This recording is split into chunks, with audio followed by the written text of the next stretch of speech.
Alors j'ai écrit les méthodes qui seront implémentées dans la partie service implémentation. Alors je reviens ici, je vais créer un autre service que je le nomme la même chose, mais c'est une implémentation.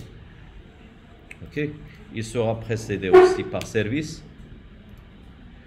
Il sera implémenté d'après quoi? D'après ceci. Ok, vous êtes d'accord? Puis après, nous allons déposer le curseur et j'implémente les méthodes. Les voici.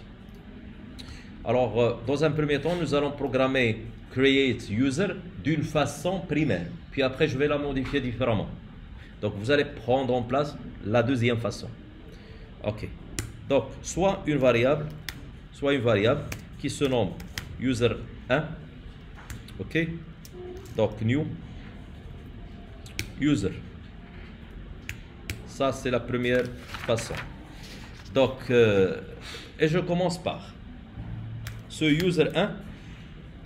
Je vais commencer par son ID. Puisque l'ID, il n'est pas généré automatiquement dans la base de données. C'est à moi de le faire. Comment? Alors, le voici. C'est celui-là. N'est-ce pas? Alors, attendez, ça c'est set user ID. C'est ça ce que je veux. Alors là, comment faire ceci? Je vais faire appel à un outil, UUID. C'est d'après Java utile. J'aurai la possibilité, par le biais de aléatoirement, il va me choisir un quoi? Un ID. Je le convertis en string, le voici. Puis après, je vais faire la même chose pour user, name, et ça me reste le quoi? Le password. Alors pour le password, je veux que j'encode le password. De la même façon de tout à l'heure lorsqu'on l'a fait dans in-memory. Okay? Pour le faire, je dois faire quoi?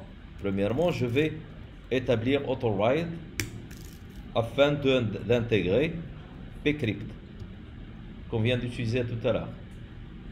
Alors, je vais faire quoi? Je vais utiliser bcrypt, encode ceci. Il l'a encodé. Le reste, c'est l'email. Le voici. Je crois que j'ai fini la partie donnée. Alors, comment enregistrer? Simplement, on va enregistrer par repository, comme vous le connaissez. Alors, je dois injecter encore une deuxième fois ceci. Alors, c'est user repository. C'est ça. User repository, point virgule. Alors, ici, je vais établir user repository .save et l'entité, ça va être nommé user1. J'ai fini. Ça, c'est la première façon à faire. Ok? Moi, je vous recommande la deuxième façon. Donc, ne travaillez pas comme ça, mais il y en a certains qui peuvent le faire, c'est pas un problème. Ça y est? Quelle est la façon la mieux placée? C'est ce que je vais faire. Alors, vous allez établir user, soit la variable, elle est nommée user1, égale quoi? Égale user, et je vais choisir ça. Ok? C'est là où je vais utiliser le quoi? Le builder. Ok? Alors, regardez comment ça s'écrit tout ça. Je vais dire point, il m'a affiché le username. Là, c'est l'ID. Et je dois faire la même chose, UUID toString. Maintenant, c'est le password que je veux insérer. On va utiliser la même chose, bcrypt, et je vais insérer le password. C'est fait. Le reste, c'est quoi? C'est l'email. Alors, voici l'email. Et c'est fini. Ça y est, c'est fini. De la même façon, nous allons prendre en place save de la même façon que ça. Je vais l'ajouter en bas. Point virgule.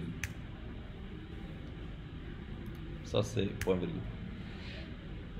Ok, c'est fait. Il y en a une vérification à faire. Quelle est la vérification? est-ce qu'il existe ou non? Est-ce que ce username, puisqu'on a oublié une chose ici, on devait ajouter dans l'entité user, ce username, il ne doit pas être répétitif, n'est-ce pas? Alors il doit être unique. Ça fait? Alors il doit être unique, c'est pour ça qu'on a ajouté ça. Vous pouvez même insérer l'email au lieu de username. Ça va être mieux placé. Les emails qui existent ne doivent pas être répétitifs. Donc, qu'est-ce qu'on va faire? Je reviens ici. Comment peut-on établir cette vérification? Alors, je vais revenir à mon repository ici. Ça, c'est la première fois que vous voyez ceci. Sachant que lorsqu'on a créé l'entité, et repository particulièrement, il va créer les méthodes dans l'arrière-plan. Alors, c'est quoi ça? Si je reviens ici et j'écris user, regarde ce qu'il m'a affiché. Find by username. Ça veut dire il va me chercher un user by username. Le voici. Juste, je vais lui insérer ceci. Il va chercher s'il existe ou non. Alors, je vais utiliser cette méthode qui est prédéfinie au sein de Spring. Alors, je reviens là. Je vais faire ma vérification.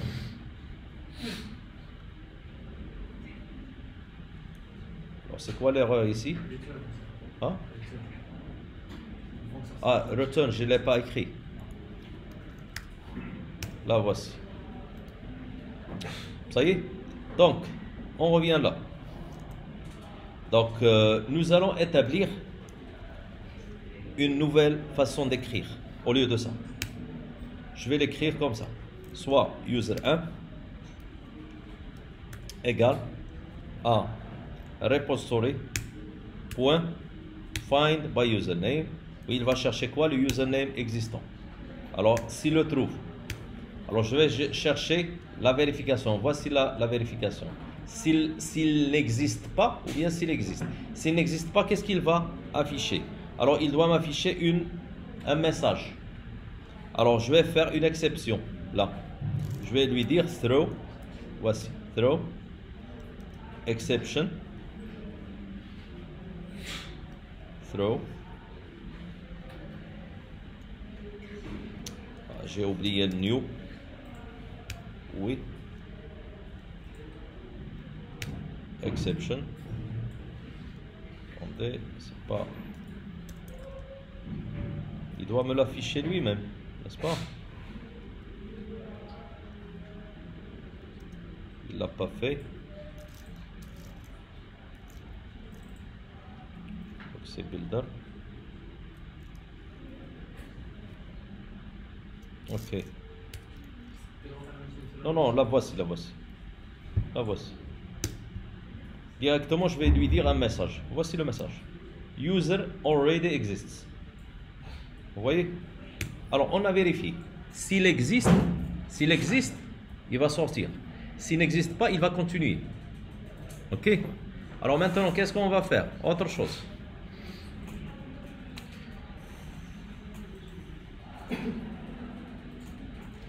Maintenant, je dois vérifier le password. Est-ce qu'il est juste ou non? Sa confirmation. Alors, je vais dire if le password. Regardez, il l'a écrit directement. Alors, if password que j'ai inséré ici, qui est là, est-ce qu'il est égal à confirm password? Si c'est oui, si c'est non, plutôt. Attendez, je vais ajouter un ici. Je vais ajouter un. Ça. Alors, on revient en arrière. Le voici. Je vais dire exclamation, password. Regardez, il a écrit le message. Le voici. OK? Donc, directement, qu'est-ce qu'on va faire? Ils ne sont pas compatibles. Alors, directement, il doit passer. Ainsi, il peut exécuter le projet.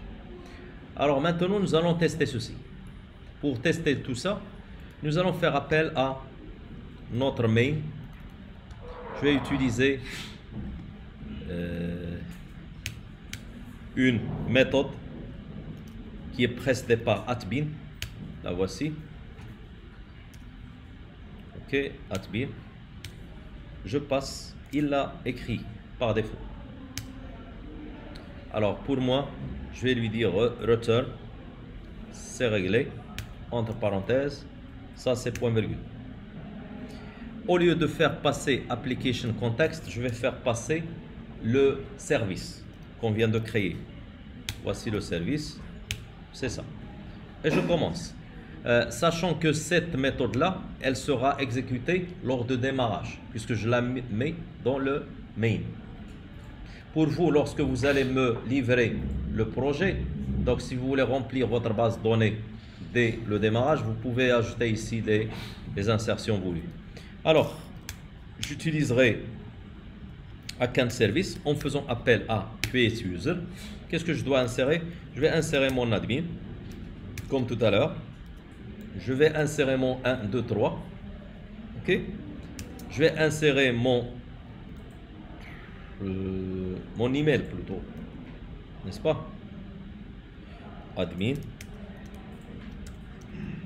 email, gmail.com.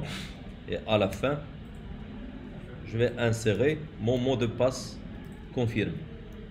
Point virgule. Là, je vais répéter ceci 2 fois. Ça, c'est quoi? C'est cashier, semblablement à ce qu'on a fait. Accountant. Ceci, ça va se répéter ici. Là, je vais le répéter. Celui-là aussi, ici. Et c'est fini.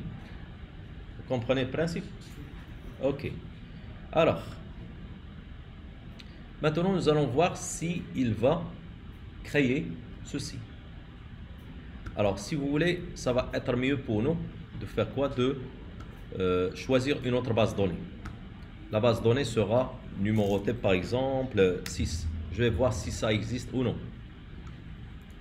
Numéro 6. 6, ça n'existe pas. 26. Solution 26.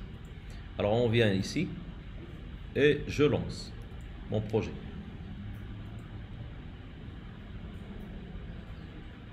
Alors il va créer l'ensemble. Il a créé les tables. Il a rempli l'ensemble. Si je reviens là, donc voici 26. Voici ce qu'on a fait. PHP.